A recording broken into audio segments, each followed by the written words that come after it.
Welcome, everyone.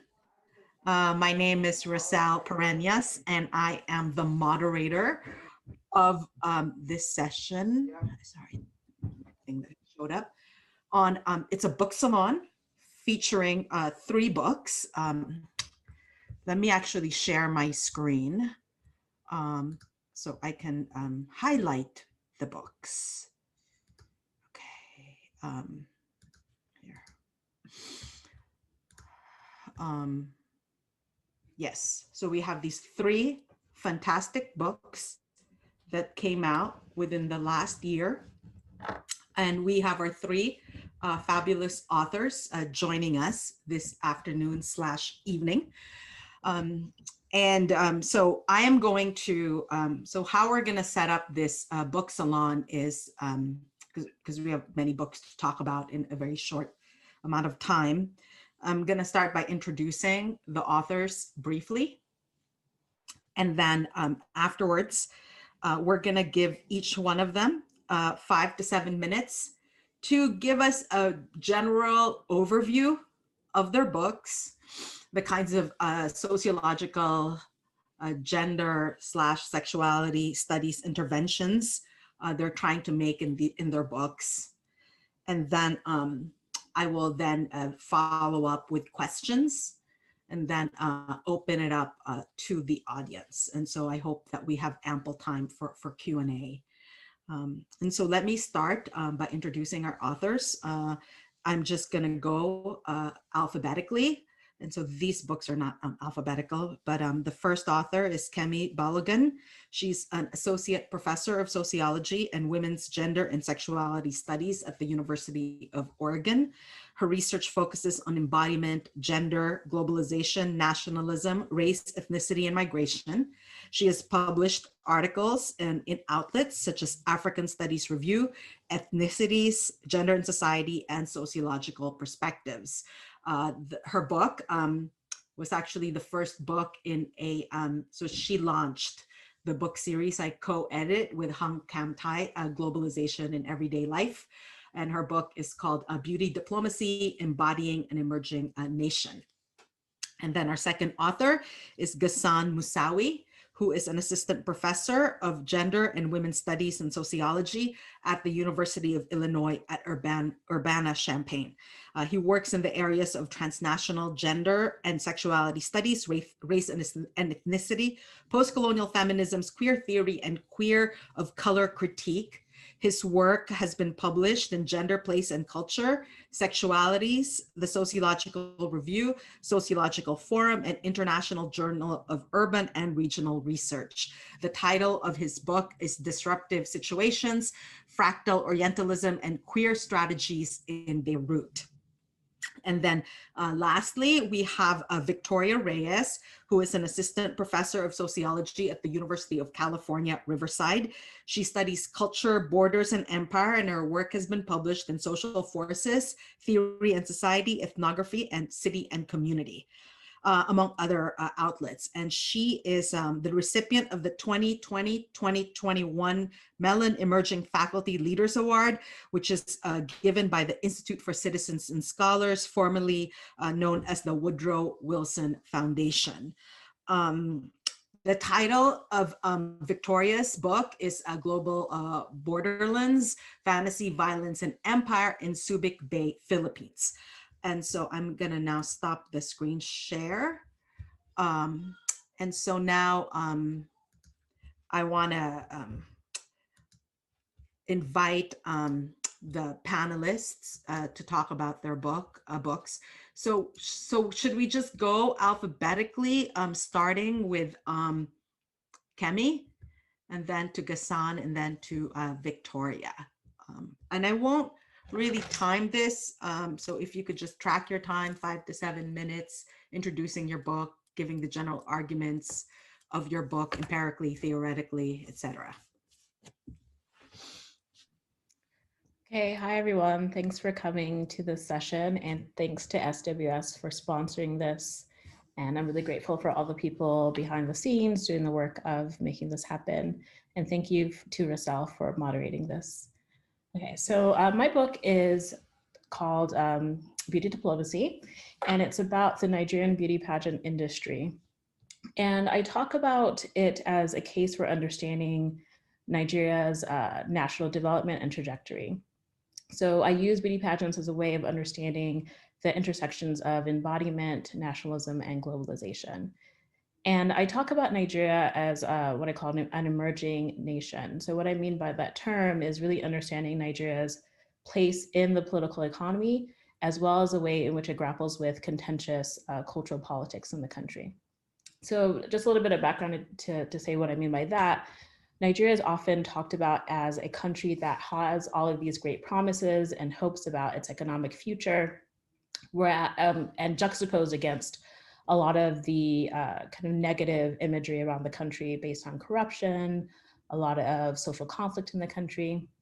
And so the main argument I make in the book is that the insiders and those that work within the industry and beauty pageants really position it as a site for projecting a more positive image of the country. And so in terms of its political economy, when I was doing the project, so when I started the research for this in 2010, Nigeria was the second largest economy on the continent. And so I think I was capturing a particular moment where there was a lot of anxiety about Nigeria's economic future, but then also a lot of hopefulness about it being a really major economic powerhouse on the continent. And since I completed the research, Nigeria is now considered to be the top economy on the continent, surpassing South Africa. And so I talk about pageants as being both a way of thinking about some of the transitions in Nigeria's political economy. Again, a lot of the hopefulness about Nigeria's economic future. It's being a country that's considered to be pivotal to emerging markets because it has a growing middle class, it has a large population, and so it has a lot of access to kind of human resources and also a lot of natural resources, and it's particularly known for its oil wealth. And so a lot of that's kind of the backdrop of a lot of the discussions of economic prosperity and economic potential that Nigeria often gets talked about. But also there are also a lot of negative imagery about Nigeria as a country. So I'm sure we're familiar with the email scams and a lot of discussions about cultural conflict in the country. It's an incredibly diverse country in terms of ethnicity. So there's over 250 ethnic groups. There are also religious divisions in the country. So it's almost evenly split between Muslims and Christians.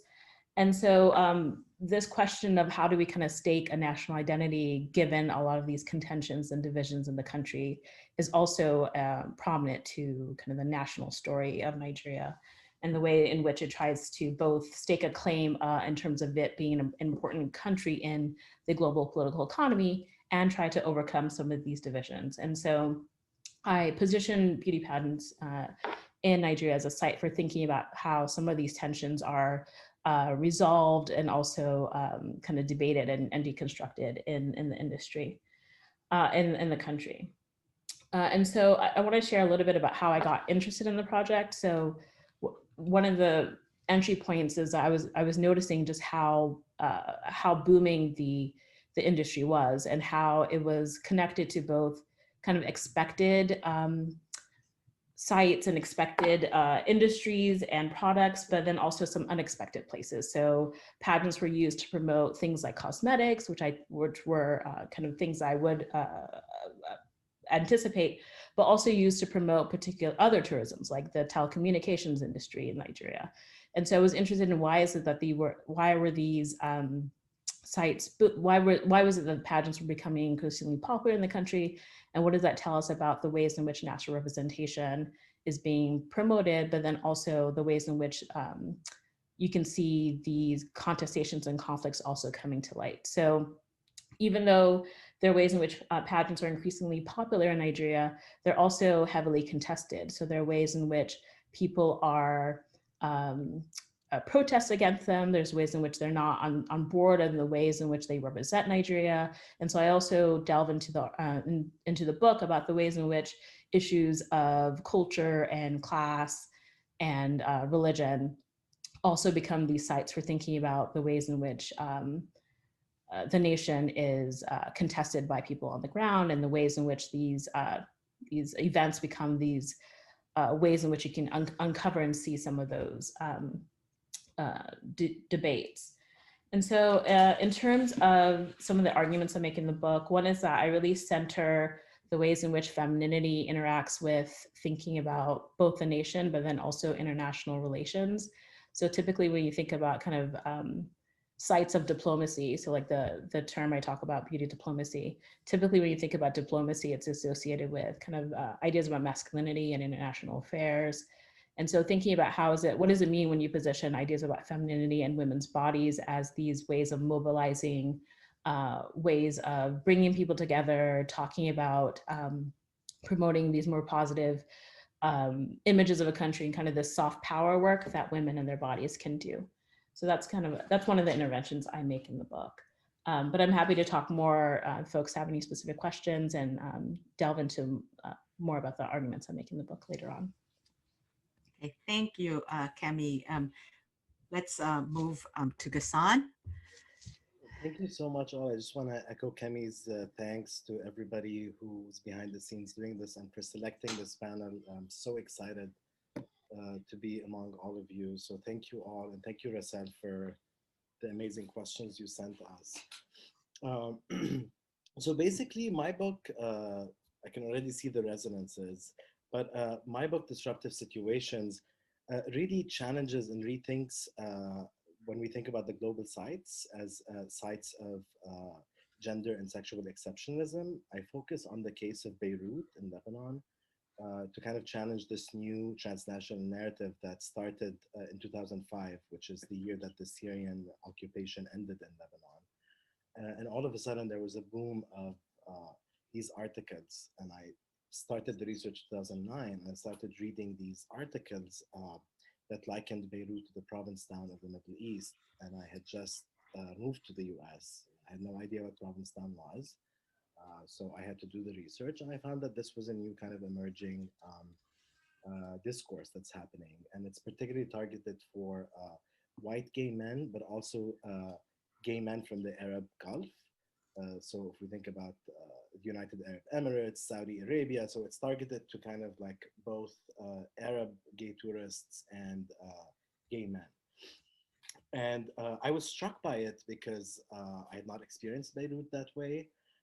What I do is I first do an analysis in the book of these representations by using a number of travelogues, and then I started delving into gay travel guides to kind of see how they exceptionalize spaces like Beirut in relation to other cities in the Arab world, particularly, and the global South. And I argue that they're not basically just Orientalist representations, which I'm going to talk about more later on with a question that Rhacel asked. But it's something that I call Fractal Orientalism. And here what I did is I kind of got the concept of fractals from both math and physics, which I'm really bad at both, but I just, so it's a very shallow understanding of fractals, but fractals are nested dichotomies, as Andy Abbott tells us in his book, The Chaos of Discipline. But I started seeing that fractals are actually found in nature. They are shapes that keep repeating themselves infinitely, and they're simple shapes. So you can find them in like in snowflakes and in tree branches, etc. And I'm like, there's something going on, because the distinctions that are being made in these travelogues are only possible by situating Beirut in relation, again, to other cities in Lebanon, then other parts of the Arab world. And then when you zoom in the city, there's the Christian-Muslim divide. So as in the case in Nigeria, Lebanon, they say now, we haven't had a census since the 40s, but supposedly there's a 40% Christian population and 60% Muslim population. So it even extends, these fractal distinctions extend at this micro level. And what I do is I take fractal Orientalism as a problem, as an issue that I then kind of unpack through my chapters of, I did 2 years of ethnography and multiple extra visits, where I was initially interested in looking at whether the Lebanese queer persons, kind of what they do with these fractal narratives, whether they actually engage with them, disrupt them, reproduce them. And what ended up happening is the bulk of my research was done in during the time when most of the ISIS suicide bombings were happening in Lebanon. So it's also, what does it mean to do field work in times of actual war and violence? And then what I do with fractal Orientalism is offer kind of a response to it by saying that actually what these representations do is that they do not show us the continual disruptive situations that occur in places around the globe. So it's not common, it's not only something that happens in the global south. But in the case of Lebanon, I use this concept in Arabic, the word is al-wada, which translates to the situation in English. And it's something that my interlocutors and other Beirutis and Lebanese people use. And it's basically, if somebody tells you the situation is happening, we have a shared common understanding, yet an outsider doesn't get it. And we're born into the situation. It has no beginning, no middle, and no end. So it's basically constant disruptions that keep on changing forms. And I found that to be accountable to my field, I had to center the concept of al-wada, or the situation, and understanding queer life. But moving away from queer life, basically, I instead, a lot of the studies that look at the Middle East in relation to kind of, again, exceptionalizing gender and sexuality, usually try to find or look for, are there gay people in the Middle East? How do they look like? So I move away from documenting gay lives or looking for communities. And what I did was spend 2 years among mostly genderqueer persons and queer women, and some men, but I really, and talk about that later focused on genderqueer persons and women, because gay men in the Arab world, especially in Beirut, have been overly theorized, mostly by other white gay scholars. So what I try to do in the book is propose a methodological intervention in studying LGBT life by moving away from queer persons to thinking about queer situations, and how we actually start taking them for granted and living with disruption. And as somebody who was born and raised in Lebanon, I took it for granted myself. I also ask, so one of the things is that I attend to is how were my interlocutors dealing with these ISIS suicide bombings and the shortage of electricity, no water, a garbage crisis. Probably you've all heard about the port explosion that happened in August that destroyed the whole city. So this is kind of what the situation is. It keeps changing, and people have to really adapt to it so quickly.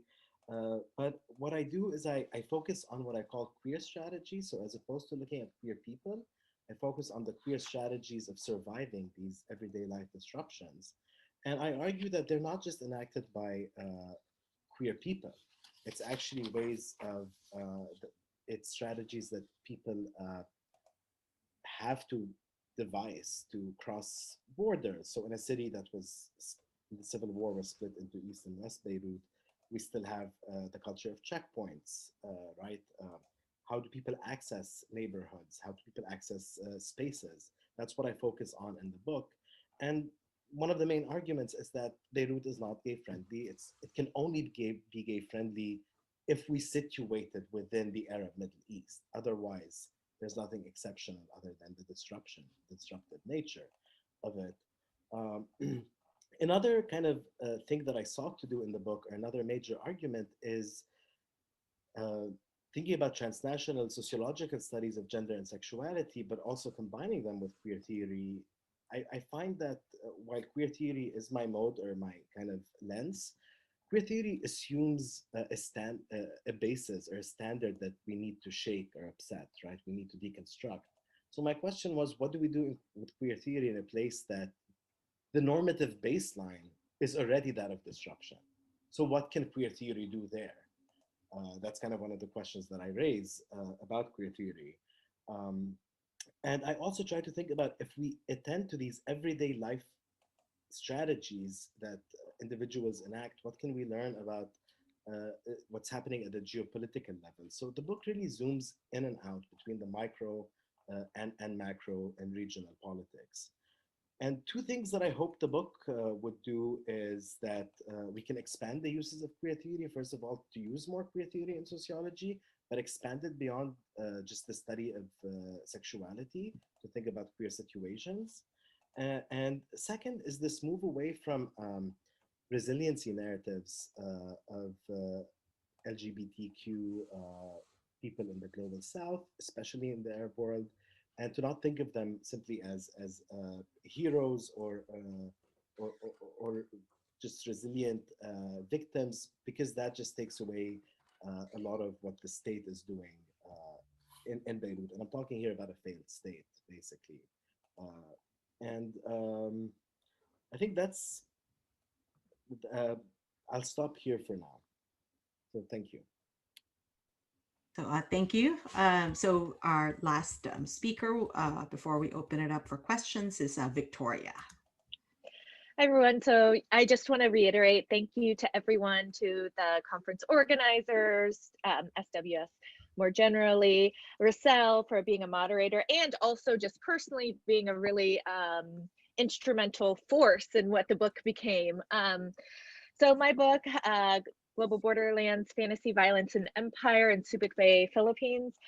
You know, my puzzle, I didn't know it at the time, started when I was an undergrad. I did Asian American Studies class with Judy Wu, who's now at UCI, and I had to do an oral history interview with her, and she would tell me of this nostalgia of living in the base, right? Living near the base, going in and out of it. So Subic Bay was home of the former US Subic Bay Naval Base. It's currently site of a special economic zone. And I was taking classes of empire, of power, of history, and it just, this juxtaposition, I didn't really see my own grandmother's kind of migration story reflected. And so it was this puzzle that carried me through graduate school. I spent a lot of time in the Philippines on a Fulbright, as a heritage program, then in my dissertation research, since the dissertation research. And it struck me even more kind of this place and the difference between within this place and outside it, both in terms of infrastructure, of practices, right? Like I literally would see someone carry trash, walk across the bridge, right? There's this gated, guarded bridge, and then past an empty garbage can inside, and then throw it on the ground outside. And I was like, what is going on? What is going on in this place?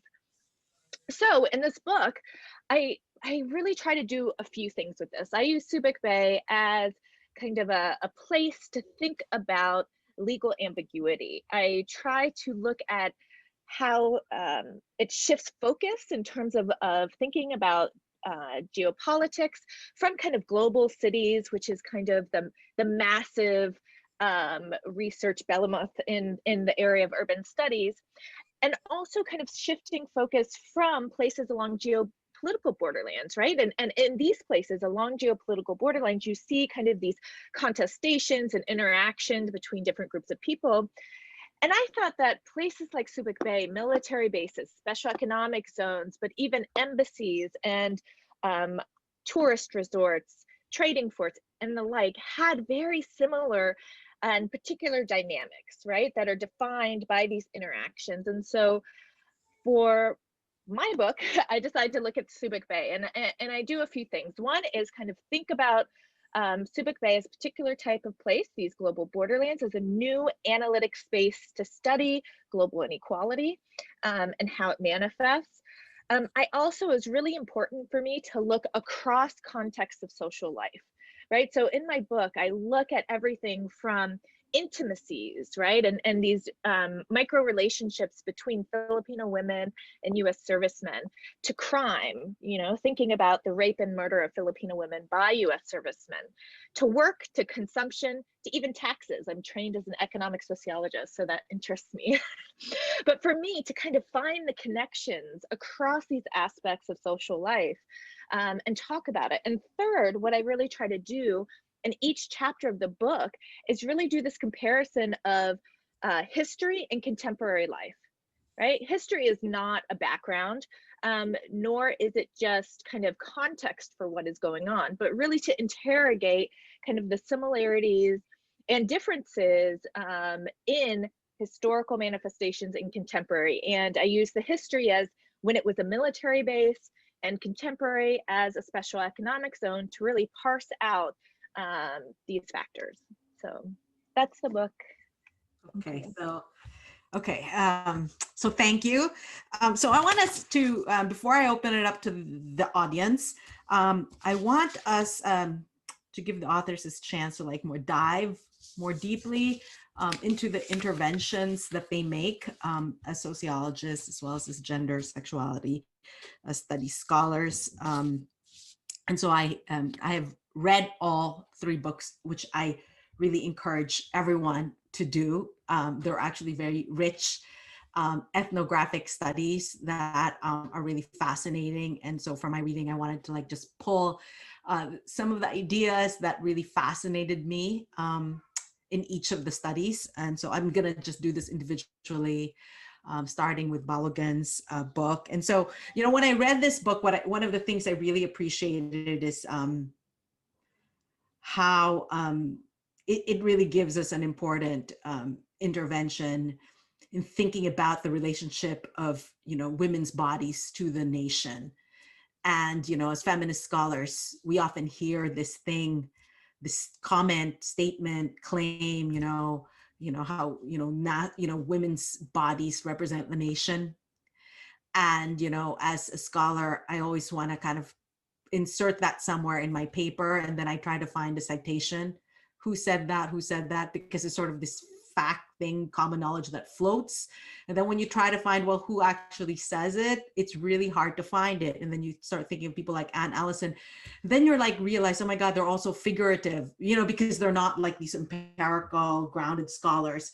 And so this book, you know, when it came out, it's like actually literally now we can talk about how women's bodies embody the nation. And this is actually a huge contribution that, you know, Kemi makes in this book.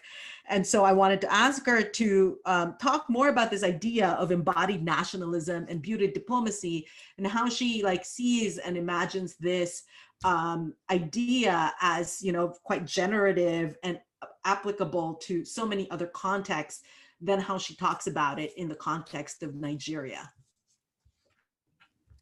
Yeah, thanks so much, Rhacel, for that question. And you do a really great job of like framing the arguments I make in the book. So thank you. So the way I understand embodied nationalism is that's kind of the overarching theoretical framework for thinking about how is it that you're able to understand this intersection of gender, bodies, and nation. And so I think that's part of the, sorry, I have an interrupter, hold on.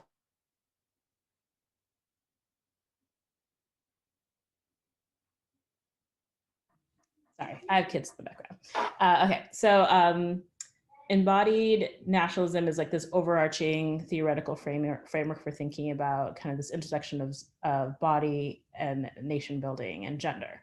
And so I think that's part of like what Rhacel was talking about, like those theoretical claims that feminist theorists like Neera Yuval Davis have made about kind of the women as nation thesis, and the argument about like, you know, women's bodies and femininity being really central to how ideas about nation get reproduced and constructed. And so I see that as kind of the overarching theoretical framework, and it has to do with physical appearance, that's central, but it also has to do with other elements as well. So thinking about how is it that ideas about bodies and embodiment have particular connotations around lifestyle and class. So thinking about how is it that particular ideas about consumption, what you consume, anything from cosmetics to clothing to your cell phones, that has particular implications about the body and has a particular understanding of how class might be understood. So I'm thinking about work from, for example, Sandy Majola, her work around ideas about modern femininity, how that gets constructed through ideas about consumption and embodiment, and also the work by Kimberly Hong. So thinking about how that's also a way of not only embodying particular understandings of femininity and class, but it has implications for how constructions of modernity are understood at the national level. And it's also a way of projecting particular understandings of the nation as modern. So I think that's also tied to embodiment and thinking about embodied nationalism. There are also particular implications about morality and how that's tied to the, again, aesthetics and the body. So there are ways in which folks would tell me that the contestants, for example, it wasn't just about their physical presentation, but they also had to capture particular ideas about respectability, about social mobility, about virtue, that were also very much talked about in terms of how they carried themselves, how they smiled, how they interacted with the public, that had particular embodied, again, manifestations and embodied understandings of what those ideas meant. And so, yeah, so that's a way in which I'm kind of conceptualizing embodied nationalism and thinking again about this intersection of gender, nation, and the body. And then I see beauty diplomacy as one particular tactic of embodied nationalism. So how is it that beauty in particular and the way in which it gets fused with particular understandings of idealized femininity are used to, again, mobilize these particular understandings and constructions of the nation state. And so the particular argument that I make in the book is that beauty diplomacy is this tactic that that is mobilized through the beauty pageant industry as a way of projecting, again, all of these positive images of Nigeria as a country and a way of redeeming the poor image of the country, both domestically and internationally. So by positioning these young, beautiful, upwardly mobile women as being, you know, not only beautiful, but also hospitable, and also, you know, very warm and giving. They're used as the symbols of, again, showing all of the positive attributes of the country. And then also thinking about how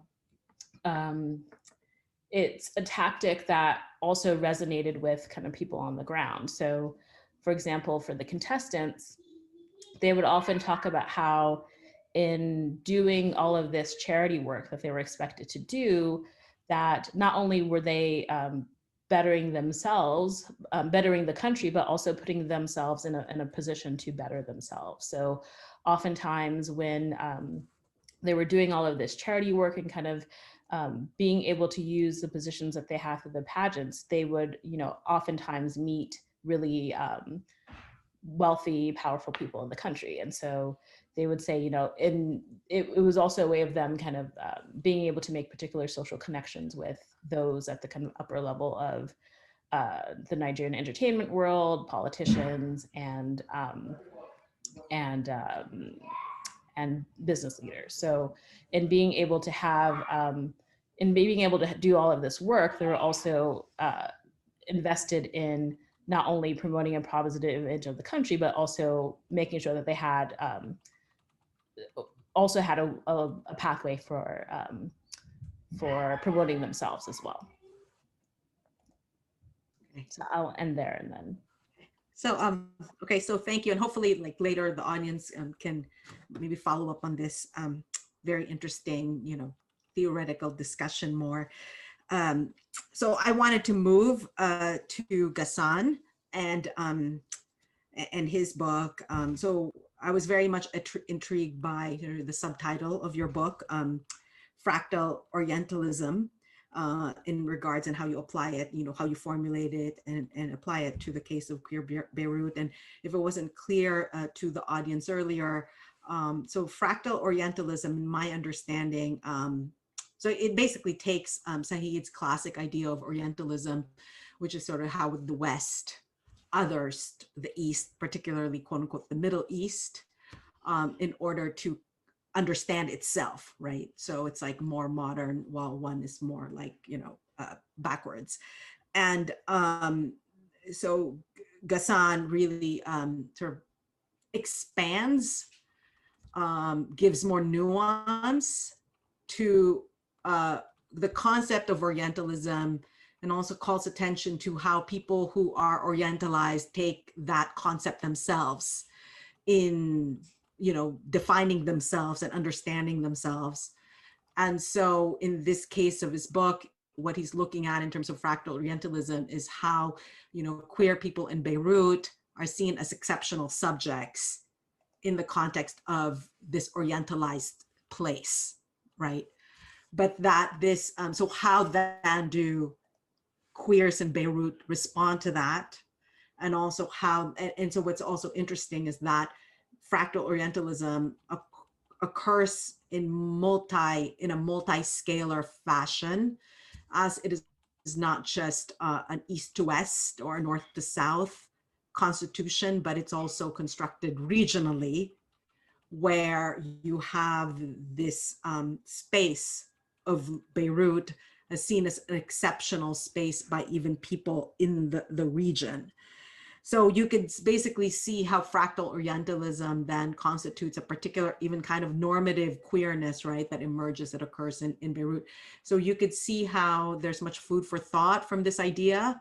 It really talks about just like how, boundaries are constructed, how normative identities are made. And so I wanted Ghassan to comment more on this concept and the utility of the concept, especially in other contexts, as I asked Kemi about hers.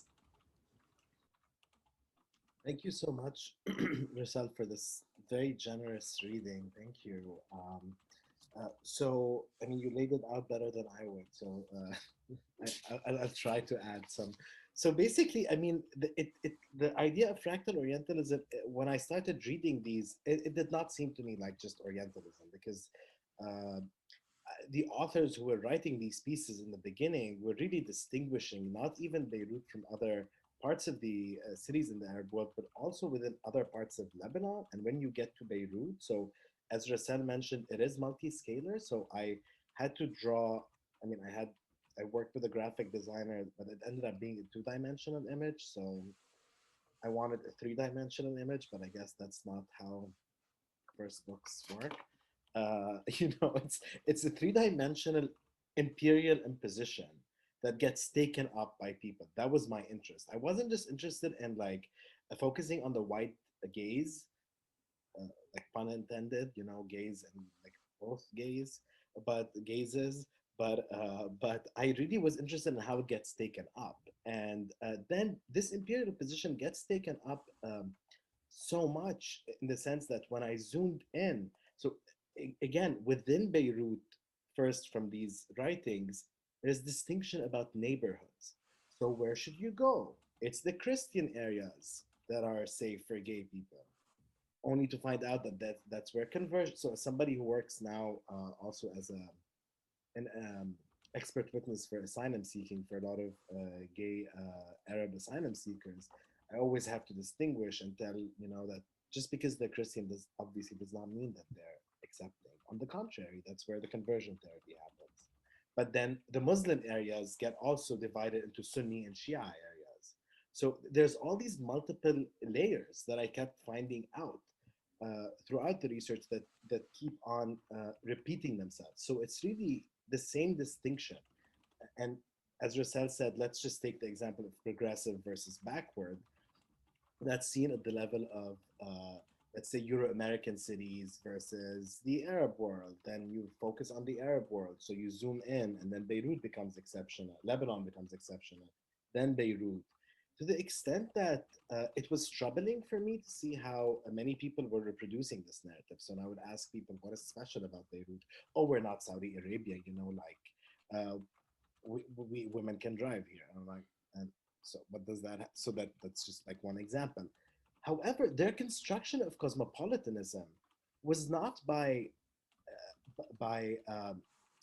privileging European cities or American cities. It was by thinking from south to south.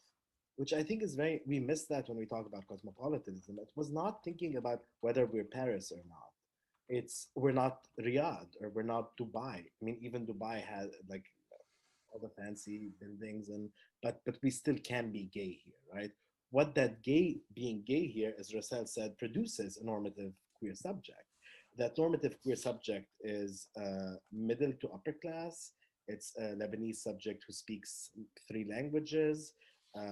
It's an urban subject. It's a person who's preferably non-Muslim. So for example, in the book, I trace the story of one of my main interlocutors who removed the hijab because he was transitioning.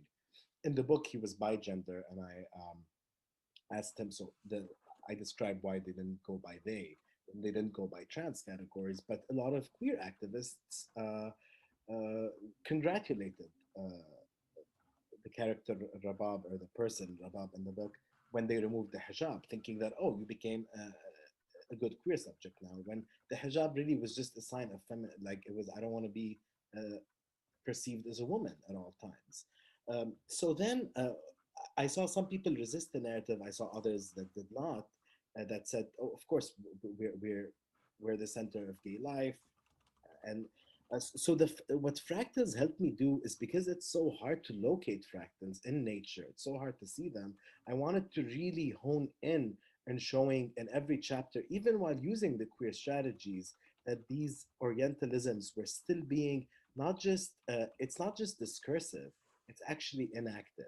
So I showcase a lot of cases during the time of my research where, for example, a Lebanese skier had posed naked for a German Olympic magazine, and all of a sudden people were in upheaval because she was doing, again, no, it's not moral. But then there was this huge movement, Twitter movement, where people were saying, we're not like that. We're more, you know, there's this need, and that's where my work connects really with Victoria, the need to like really go back to empire. Like, we want to be like the French. We do not want to be like other Arabs. And this is so un-Lebanese. Of course, we accept nudity. To the extent that one of my chapters is called Because Lebanon is Not Kandahar, became a Twitter thing. And Lebanon is a country. Kandahar is a city. Second largest city in Afghanistan. So the Lebanese themselves were reproducing that. So, and then it's not just the people, but the Ministry of Tourism also played on this a lot. And I think that's where my work also connects with Kemi's work. It's that the nation was like, we're progressive, we forward looking, again, unlike so-and-so, you can ski here, you can, so there's a lot of debunking the myths of what the Orient or the Middle East looks like, that does not pay attention to the nuances. So for example, a legitimate queer subject is not a working class trans person. It's not a migrant domestic worker. It's not Syrian refugees or Palestinian refugees. It was really upwardly mobile Lebanese, primarily Lebanese men who traded in this idea a lot. And they were more concerned about the fact that Beirut is so progressive. So that's kind of what I tried to do in the book. And again, I show it at the multi-scalar level, and it applies to answer the second part very briefly of Rhacel's question.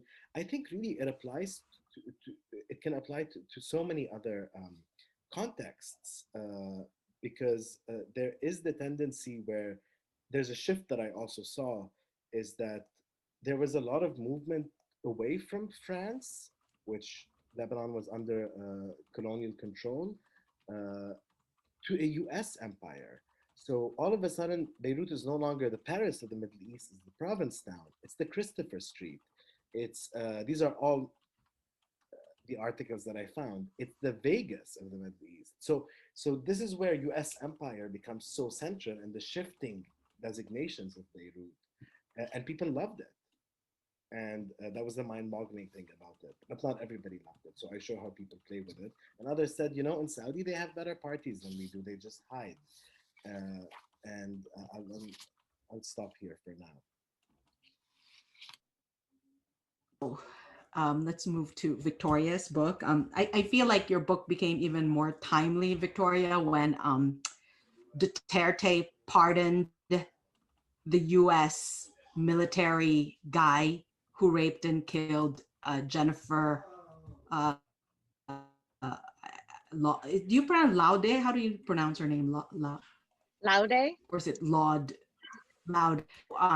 So Jennifer Laude was the trans woman that was killed by a military soldier, and he was pardoned by the president of the Philippines, like, quote, absolutely, right?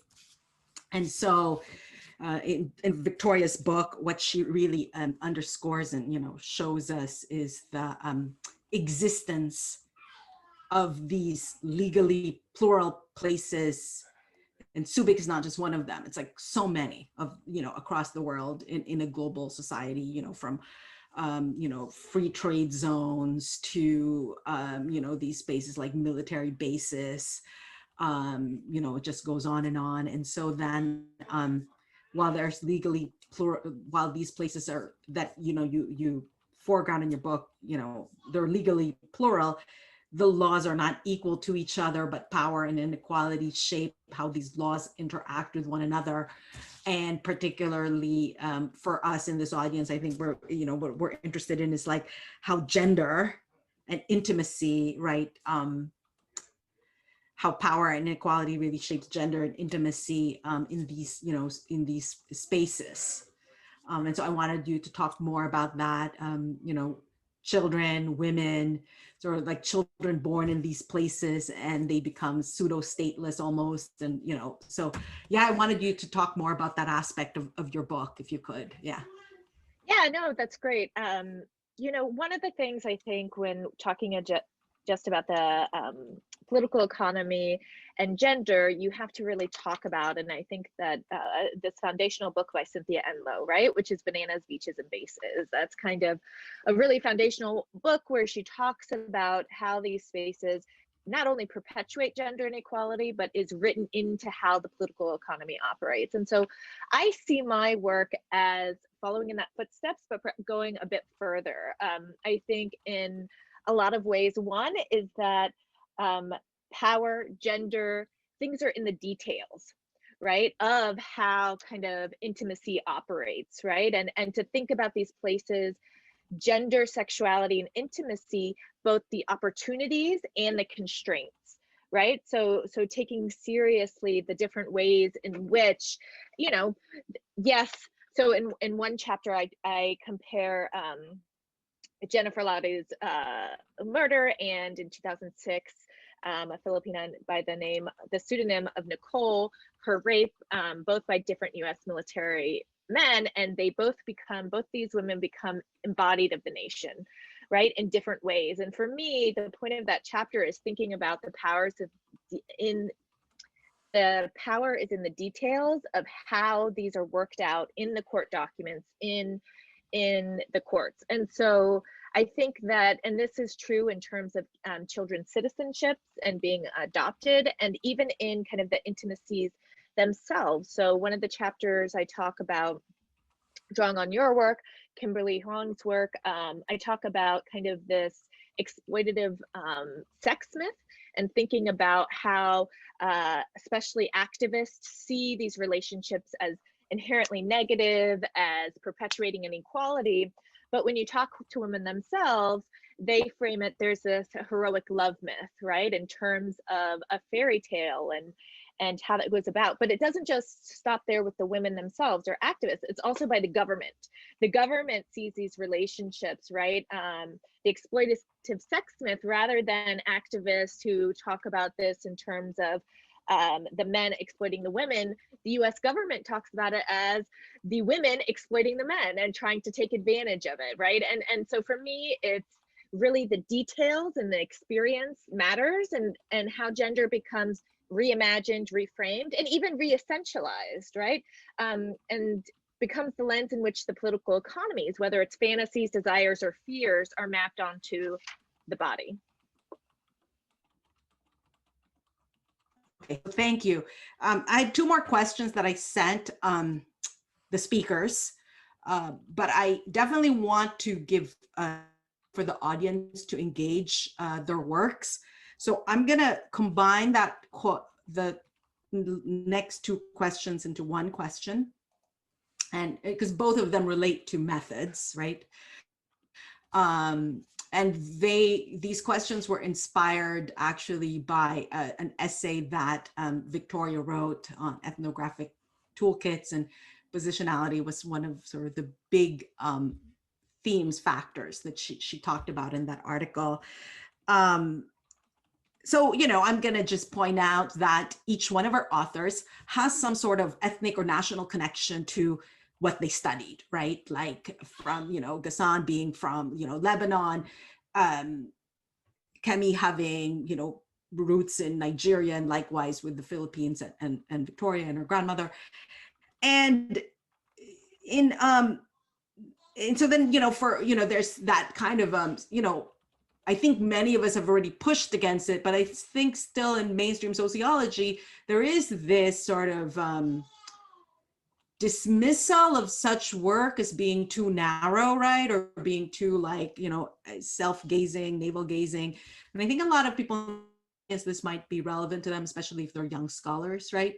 And how you know, and I think these three books are really sort of like these demonstrations of these excellent works that really contest sort of critiques of people who study, you know, the communities that they come from, right? Or you know, the nations that they come from. And so I think that dismissal, I think, is just general. I think when people study gender, or when people study like ethnic groups in mainstream sociology, that is often just seen as essentialist work, basically, right? And that there is this, just because you study, let's say, Nigeria, there is this assumption that what you're doing is basically painting a type, a picture of what is a Nigerian, right? And that's just the assumption that people make prior to reading the book, you know? And so I say that calling attention to this piece that Matthew Desmond wrote, in which he actually sort of generally lumps such works into what he calls substantialist ethnography, right? Meaning, and so he basically, these are works that, you know, when you focus on one place, when you focus on like a bounded or categorized group of people, process person. So how is this person affected by racism? Let me count the ways they're affected by racism. So these are like what he calls, you know, processed people. And so he calls all of that into, you know, he lumps all of that into what he calls substantialist ethnography. Yet here are three excellent works, right, that focus on, you know, I think Ghassan, you know, when he says, I'm not looking at, I'm not looking at these kinds of people, I'm not looking at identity, I'm looking at the strategies that they have in their everyday life, right? That really sort of just really goes against, you know, this assumption that once you focus on, let me focus on queer people in this one group, that automatically will become substantialist ethnography. And so clearly he's sort of pushing against that. And so I want to hear from each one of you, and I hope in a way of inspiring, you know, younger people in the audience, you know, how would you push against, you know, senior esteemed sociologists who have this unconscious bias towards such works, and this sort of urge or this instinct to sort of dismiss it as substantialist? So when you focus on one place, when you focus on one group of people, it would automatically be as such, you know? So how would you, yeah, so give us inspiring words. I can start. So I really appreciate the question. I think that part of the pushback I would offer is that in studying a particular place or a group, it doesn't mean that there aren't contradictions within that. And I think playing up those contradictions and bringing them to light, I think that's part of what I do in my book, and showing that even though there's this really glossy image of the country that's being presented, there are all of these underlying contradictions.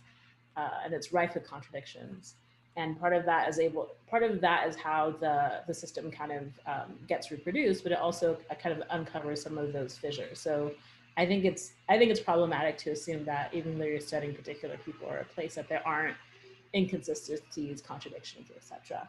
And I also really appreciate that piece by Victoria. And I think part of how and I cited in my book to talk about how this idea of like insider status is not uniform, that's always going to be shifting. So even though I have a connection to Nigeria and I have family members that still live there, like my status as an insider was always in flux, right? And so I had to negotiate that. And there were ways in which, as Victoria raises in her piece, that you can use that strategically. So there would be in some instances where I would really play up my like Nigerian background as a way to kind of blend in, so I wouldn't like be called out in particular circumstances.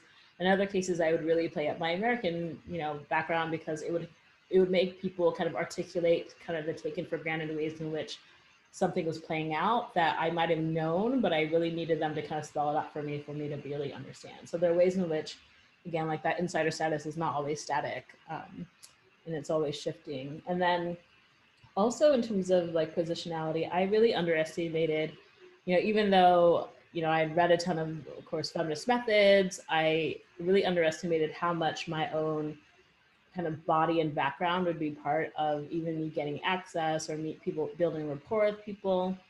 So even things like my own name became an issue because people would try to place me, like, what part of Nigeria are you from?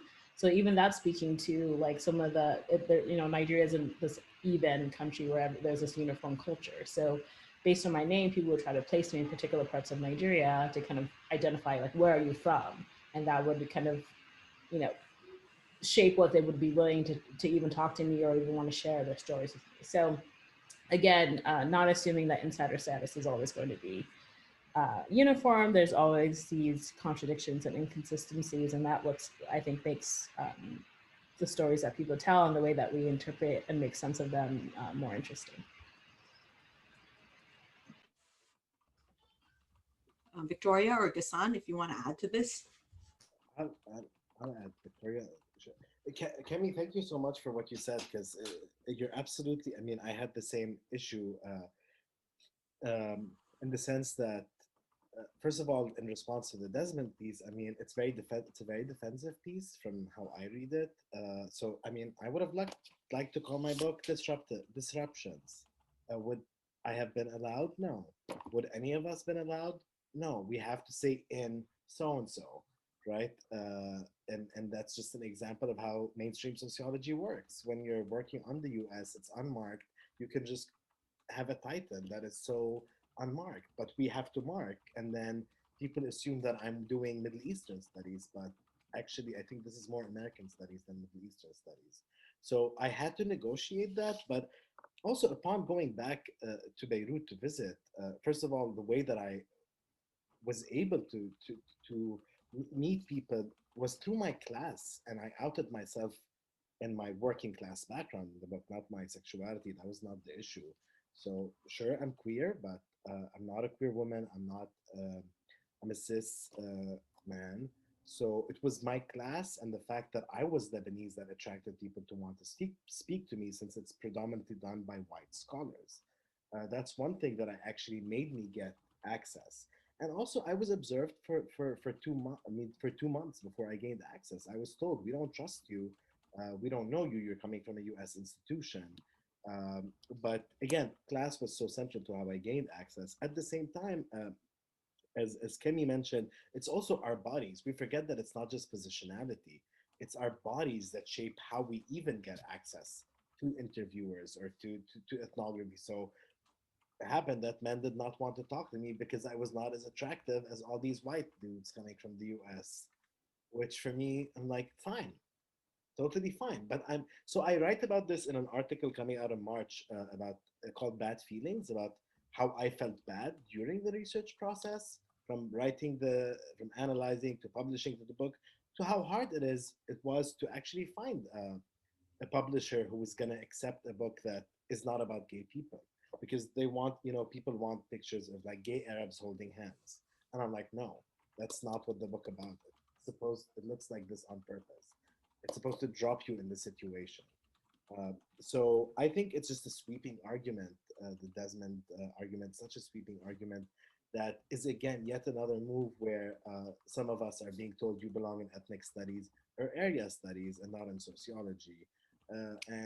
I don't usually engage with that because I find that, again, evicted where, how, what, like, you know, and I'm just using a straw figure now, just like as the article uses a straw figure. And then for me, disruptions when COVID happened, I mean, this is all about disruptive situations. Was I called on to speak about COVID? No, I'm not a health expert, but I know how to live in disruptions. Read the book and see queer strategies that we've been doing, whether, again, we identify as queer or not, doesn't matter, to survive COVID. I mean, I was happy the first 2 months because I'm like, I'm the queen of disruptions. And then I'm like, I can't do this anymore. So actually, it highlights what disruptive situations do. And when I got interviewed, people kept pushing it to the global south. And I said, I want to go to Chicago. I want to go to state neglect and parts of Chicago that are completely neglected by the state. They will understand what I'm talking about much more than I don't know, people living in Dubai. Like, so what does this matter? So there's this distinction, and people are not willing to take from transnational work, which Kemi and I are actually co-organizing a transnational session for ASA that is meant to be on US studies that use transnational perspectives. So please do apply. Rhacel asked us for what, these are the words. It's that we have spaces where we are gonna challenge this, and please send your papers. I don't know if this was the right time to pitch this, but Kemi, we have to. So I'll end here. Sorry, Victor. Yeah, no, just quickly, thanks, Rhacel and Kemi, for your kind words about this paper I have called Ethnographic Toolkit, and how all researchers kind of actively and strategically use visible and invisible tools we have, successfully and unsuccessfully, right? And it's kind of against this knee search. I really appreciate it, the response so far, because an early version of this paper, people were like, why are you writing this? It's not new. But I was like, I'm not listening to you. So I'm pleased. I'm really also glad about the comment about Desmond. I am actually writing a paper that incorporates that. So Burraway has a 2017 reply to that, and I thought that it was a really great reply, which was basically that it's a straw argument. All ethnographies are relational. Structure relations are at the heart of Bourdieu's work. And he actually is like, you misread Bourdieu. And so I thought it was a really kind of searing critique. I also think what Burraway doesn't talk about is kind of what Ghassan and Kemi both mentioned, which is Desmond presumes this homogeneity of groups, right? Which is completely incorrect, right? And he thinks that these groups are static entities, and kind of the paper that's under review really talks about kind of a different way to study that relationships and structures aren't dichotomous, that we can think about them and study them together through what I call macroethnography and the extended field method, and thinking about place as a way in which fields overlap in placed fields. But I'll stop there so we can kind of open it up to audience questions. Yeah, okay, that was great. So hopefully we raise some food for thought for you guys, and you have questions to our exciting authors.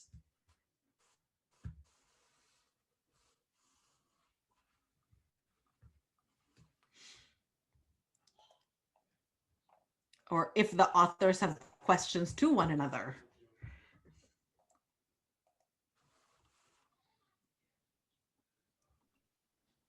If there are no questions, I would really love to hear about kind of, I mean, I presume they're extending on these themes and what they're currently working on, but maybe getting a preview of how they're currently thinking of it. Unless anyone has any questions, this question can be put to the end.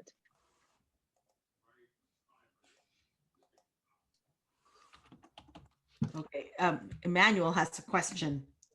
So, hi everyone. So thank you for sharing, more about all your wonderful books, and it's so amazing to hear from the authors about these global ethnographies, and super special to me to kind of listen to your process as well. And so I actually, following Rhacel, had a question about methods and methodological insights, but since you answered that, I wanted to ask you about like the process of moving from field work to having the book in hand. So Ghassan talks about these bad feelings along the way, and I was wondering, you know, what, I don't know, words of encouragement you could share for people in the room who are probably, you know, all of us are at different stages with our projects, but kind of like, what were some of the challenges? What insights do you have for moving from kind of the data gathering process, the ethnography, to testing it out, or like in conferences or journals, or how did it come to like the book in hand?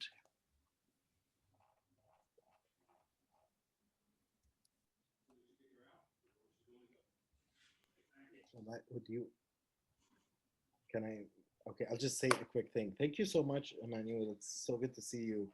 I mean,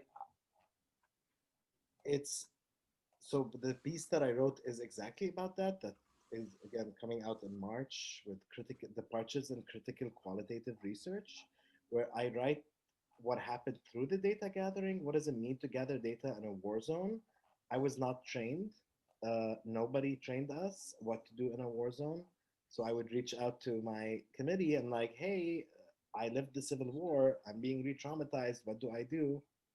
We don't know, right? Because what we study is, this is what you positionality. So I write about what does it mean. So and my second book project is called Bad Feelings. It explores a bad feeling, different bad feelings. But the one that's coming out is about recursive, non-linear time, trauma, and shame and embarrassment. Because many times, as a person who had experienced a lot of violence, having an interview or being out on a scooter in Beirut with somebody and hearing a bomb right next to you, just, you know, is not an easy experience. What I did was, my hunch was to leave the field many times. And as a Lebanese citizen, I had a US visa. And at one time I was stuck there because I had to renew it. And that's happening at the same time as Syrian refugees are trying to gain access to US visas. So it's so much more complicated that, again, scholars who don't work, who transnational scholars don't think about these kind of tensions that we have to go through. So I remember feeling a lot of shame telling my interlocutors, I need to leave and I'll come back in 3 weeks. But I finally wrote about it, got it out of the way. I speak about my embarrassment. I speak about my shame. I speak about the gender and racialized nature of who's supposed to feel ashamed and embarrassed. And why not? We always celebrate the process as like, we're heroic. There's nothing heroic. I could leave, others couldn't. So until I couldn't leave at some point. So that is something that's why I say like bad feelings are actually what gave me attending to my bad feelings is what gave me the al-wada, or the situation. Otherwise, if I just dismissed it to talk to my therapist, it wouldn't have done anything, right? And I did both. But another thing that happened is when the reviewers were excellent, but sometimes people ask you, tell me more empirically, what do these disruptions look like? Again, you're telling me to recount every suicide bombing. Means that you're not aware that it re-traumatizes the author. So I also write about that in the piece that's coming out. So I became really invested in the sociology of emotions and affect. What it felt to get the book, and was honestly, I just looked at it. I said, "This is 10 years worth of work. That's it," and I put it away. And I don't know. I still haven't like read it or opened it. Really, it's uncomfortable. But I'm sorry. I think but thank you, Emmanuel. So basically, it's okay to have bad feelings, and it's great to embrace them, and it's fine. That's what I want to say. That feeling bogged down and feeling like an imposter, I think is okay. I mean, I'm still assistant professor. So. I'll just quickly highlight something that often isn't talked about, that I really kind of struggled with well, one is, even when you're working with documents, these are about real life people, right? Like Jennifer was a real life person, right? And Pepperton, I actually wanted to write a piece about that, but I have 2 kids at home and I couldn't. And so even something as simple as like a table of contents and how I name my chapters was really kind of an ethical dilemma to me. What is this balance between succinct and what it's about versus kind of re-exotifying or exploiting kind of the participants and the representation of, you know, I think for me, I workshopped it a lot. And thinking about, especially, you know, I workshopped this chapter about Jennifer Nichols' case with a queer Asian American graduate student group, and they did a really great job in terms of thinking about like, what is the level of detail that I need to include, and how is that kind of playing into, you know, transphobia or anything. So for me, it was really grappling with representation, even when documents, right? Like, because part of mine is historical, and people, these were still live people, they have families, and how do you do that? And then also just in the field, I had a miscarriage in the field, and I left and I came back, and like all of these kind of things, it's life, right? And how do you deal with all of that? But for me, it was really kind of being clear and careful about what I'm writing, and can I stand by what I'm writing, especially because I think, you know, as researchers, we want to kind of highlight people as whole selves, but they may not agree with our analyses, right? But being okay with what I'm saying, and I just think this kind of politics of representation is really important to think about, even in something like chapter title. Yeah, I can add a little bit and just kind of echo some of the discomfort, at least in the whole writing process. I think for me, part of the discomfort was one, so recognizing that many of the people that I was dealing with were, you know, public figures in Nigeria. So they were famous, or people knew them.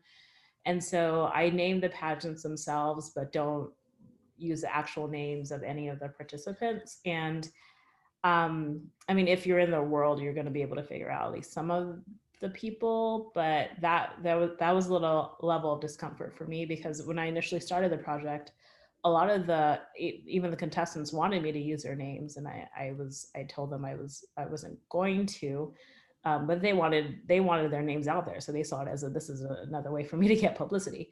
But I'm glad I went with that choice, because when I followed up with many of them years later, they didn't want their names. Like they were like, don't use my name. Like, I don't want to be associated with this anymore. So yeah, that level of kind of, you know, the kind of public nature of some of the research I did, and then just like discomfort around even the whole process of getting back into you know, after the dissertation was done, like the whole process of transforming it into book, I realized a lot of the emotional block was around dealing with the emotions that cropped up during fieldwork. So like, you know, feelings of like, I don't belong here, you know, people calling me out, like, you know, I was working in an industry where like the way you looked was so important. And, you know, I had to be really mindful of things like what cell phone I used, or, you know, where I went shopping, you know, things like that. So dealing with all of that, kind of, you know, reliving the experiences of people calling me out and kind of dealing with all of that emotion was also like one blockage. And I think that's something that people don't tend to talk about as well.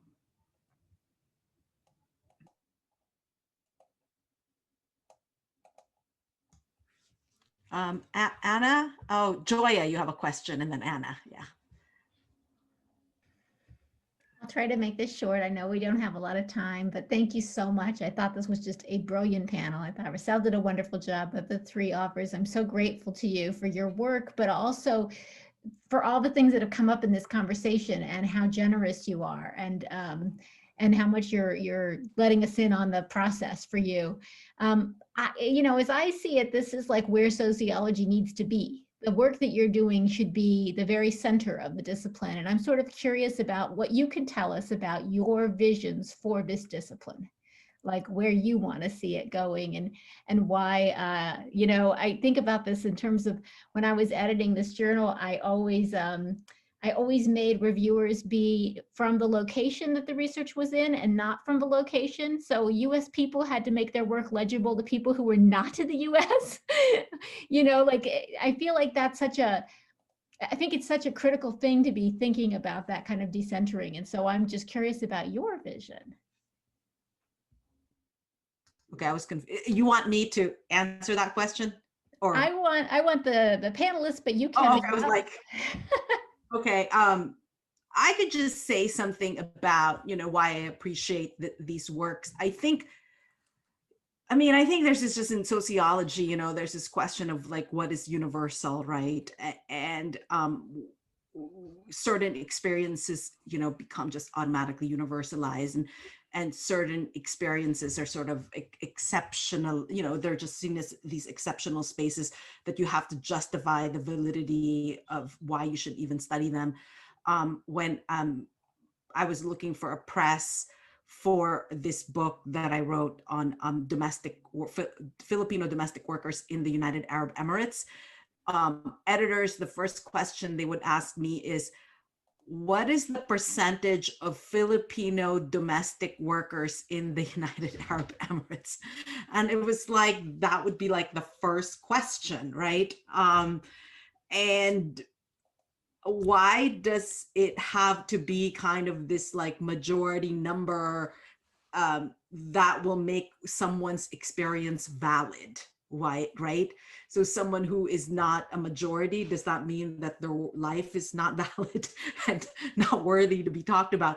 So that question was like really disturbing, you know? And so that I hope that this panel shows, you know, that the books are generating ideas that draw from one specific empirical experience, yet those ideas are applicable to so many contexts that exceed the empirical discussion, which is why I asked that first set of questions to the authors to really emphasize that.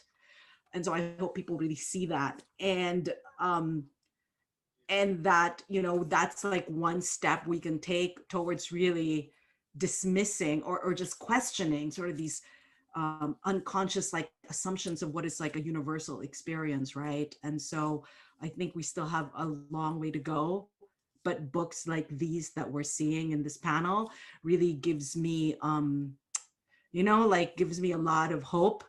And that these books are not these books that like, oh, this is like, we have to have a week on Africa. So we're gonna, which book on Africa are we gonna have? And there's Kemi's book. And so here, this is our exceptional week in Africa.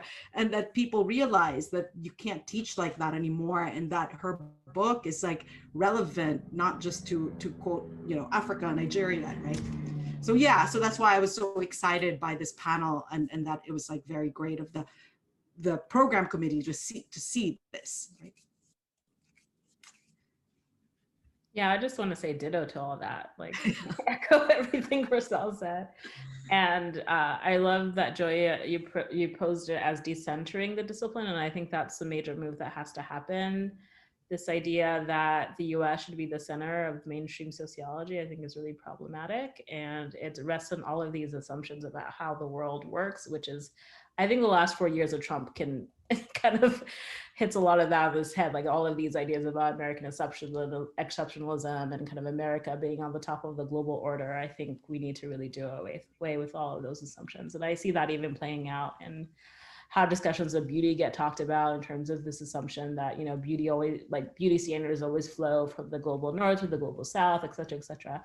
So I think that when you decenter those narratives, it allows you to see the world much more complexly. And I think, yeah, and you know, if you're studying the US, you need to also place the US in a larger global context. And I think a lot of people don't do that. And it's, again, like the marked, unmarked categories that was raised earlier. So yes, I'm on board with all of that. We have one last question from Anna, and so I want to give her a chance to ask her question. Hi, thank you. Thank you to the panelists. Excuse me, I'm looking forward to reading all of your books. I have two questions, and I guess you can just answer whichever one you prefer.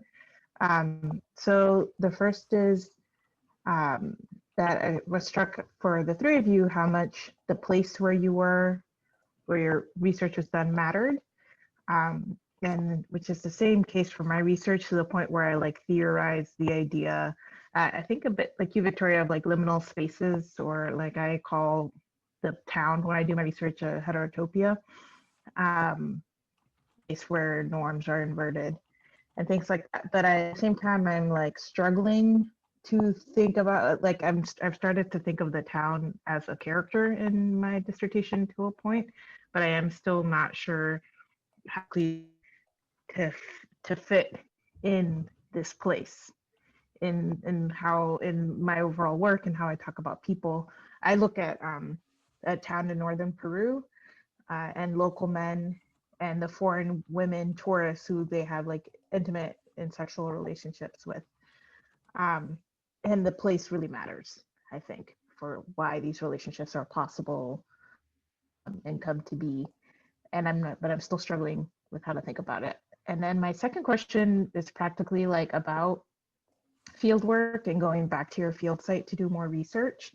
I was only in my field site for a total, I was just under 9 months, which includes a month that I did in 2018.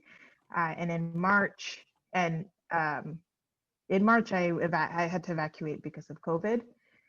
So I lost, and I was there for a good like 3 weeks before I had to evacuate, like doing nothing. I like interviewed one person, but the whole country shut down. And I like just barely got repatriated by the US government. And so I left, and I was just about to start like a dozen interviews the week that the country shut down. And I had just had like a really bad month and a half in the field where I felt like so like kind of like stressed and anxious and depressed about being in the field that I was barely writing field notes. And so now I'm like, everyone's like, oh, you'll have enough to write your dissertation. I'm like, I don't know. I feel like every good ethnography, the people are there at least a year, 2 years, 3 years, you know? And so I'm wondering if and how you went back to your field site to continue to gather data to be able to write your books, because I suspect I will have to do that. And I'm not really sure how that even fits into like, if I manage to somehow get a tenure track job, how do I like even go back? And if I have kids. Read this book. Read this book. Okay. Read this book. Can you other please specify? It's called Other Please Specify, Queer Methods in Sociology. Yeah, with Tay Meadows, I think, right? And with I mean, it's a really, I think it's like an inspiring book, especially for grad students grappling with the question you asked about you are functioning from the space that you feel there's a normative method that you have to subscribe and accomplish, and that if you don't do it, you are an invalid scholar. And so all of these people in this book had your dilemma, and they answer it in all their different ways. But go ahead, but answer it anyway, because I was just like, oh, just read this book too. But anyway, do you guys have any suggestions for Anna also? I mean, I have a suggestion that Anna, one thing I was told, because I felt I failed by not gathering as many interviews as everybody did. Again, I didn't know of anybody else in a war zone gathering interviews. So yes, if you were doing it, and I went to Rutgers for if you were just going to the other town gathering interviews, not even having to explain why you chose that town, that's not going to be disruptive. So what I was told and what I did was take what I thought was the weakest point and make it the actual theoretical intervention. And I think that's what we need more of. And that also ties into Joya's question, right? So you're not a failure for having a pandemic happen. There's Skype, there's Zoom, there's multiple ways you can talk about people, and you would want to think about documenting this experience in and of itself. That's a method piece that you can write. So I ended up writing, I never thought I would write a methods piece about being embarrassed and ashamed. But then, so this is not a failure. See it as actually openings. And I say it full-heartedly and honestly, that once we start to, and do not try to emulate other scholars and how they wrote. I mean, at the end of the day, I look at this, I'm like, this represents me. I didn't try, and I'm happy with it. So if people tell you we need 60, 70 interviews and these many hours in the field work, maybe that's a place you want to be at. Maybe you don't want to be at a place that's going to require this empirical, how many hours and how many interviews did each hour. Like, I wouldn't want to be there, but you know, that's just my question. Turn it into, and I used Skype when I couldn't go back, and then when I went back, I followed up with other interviews. So there are ways to go about it, but please don't like turn what you see as failure into an opening. I promise that it works, and don't be apologetic for having less. Again, whatever less means, for what some people perceive as less.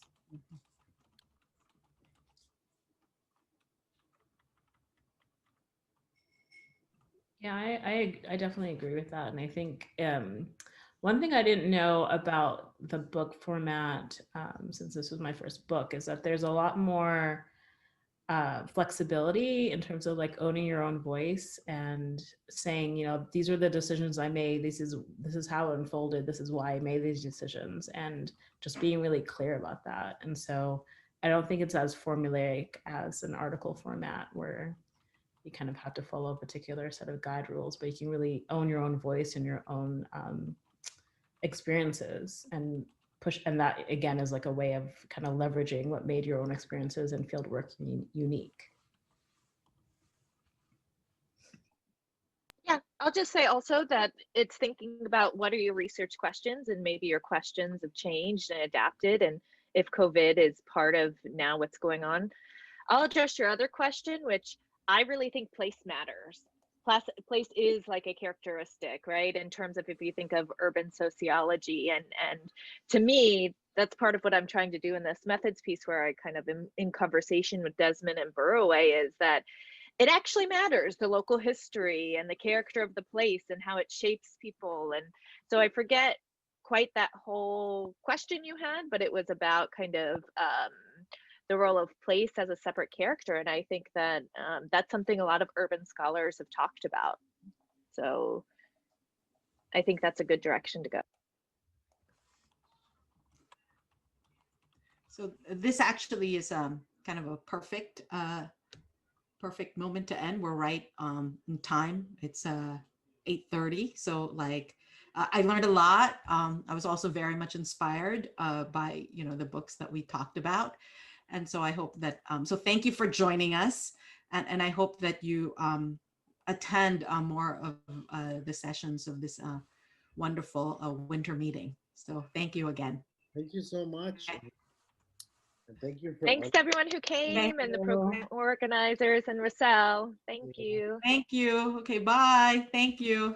Kemi, we'll be in touch soon about our thing. Yeah. Yeah. Victoria, send the paper, please.